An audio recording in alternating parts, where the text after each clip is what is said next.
are ratios. Put it down into the simplest way possible. These are simply ratios of possible values. And what are these ratios used for?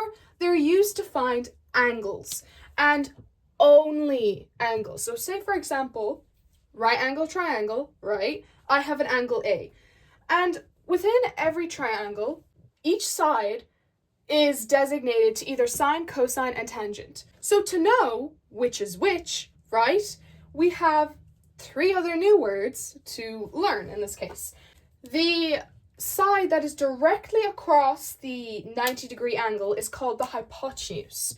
So this is something that you're probably familiar with in probably Pythagoras theorem. And the side that is directly opposite to the angle, so in this case I want to find angle A.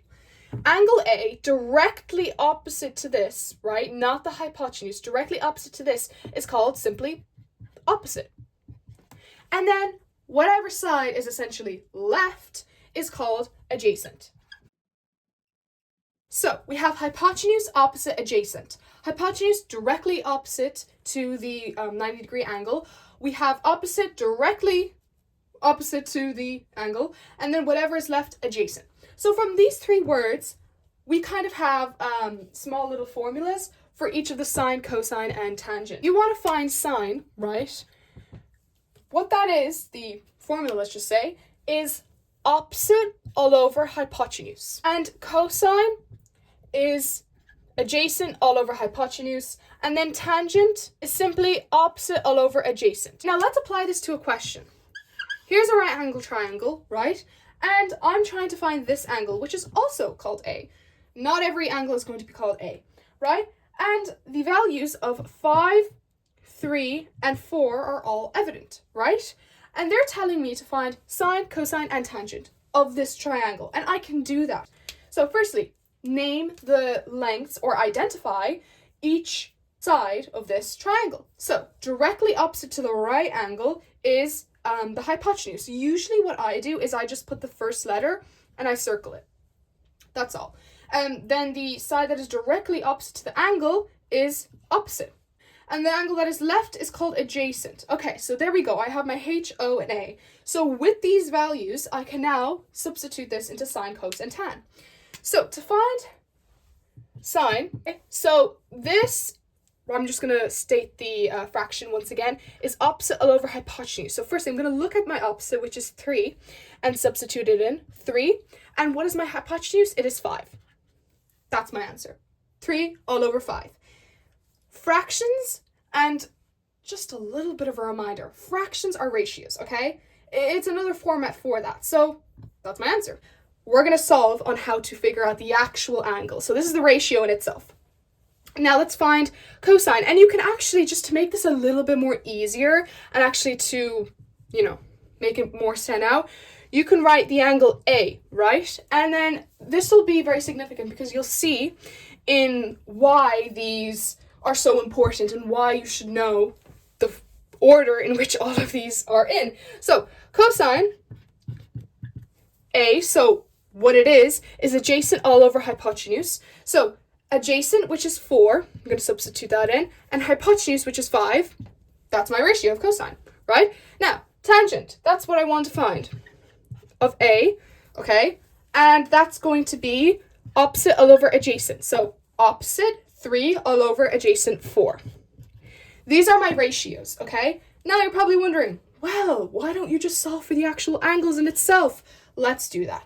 So to actually find the angle, you're going to need a calculator. And it's a little bit more different because what you're going to need to do is you're going to have to press, now this differs on what kind of calculator you have. You're going to have to press shift and then, either sine or cos or tan, and then you have to substitute that ratio in. So that's essentially how you solve for the angle. So sine A, and usually what it will look like is -1. So this -1 is different from this. There is no -1 here, okay? So that means this is the ratio in itself. Because remember, sine, cos, and tan, they in itself have a value. And that value is the possible value in which it's being substitute it into this ratio which you found, okay?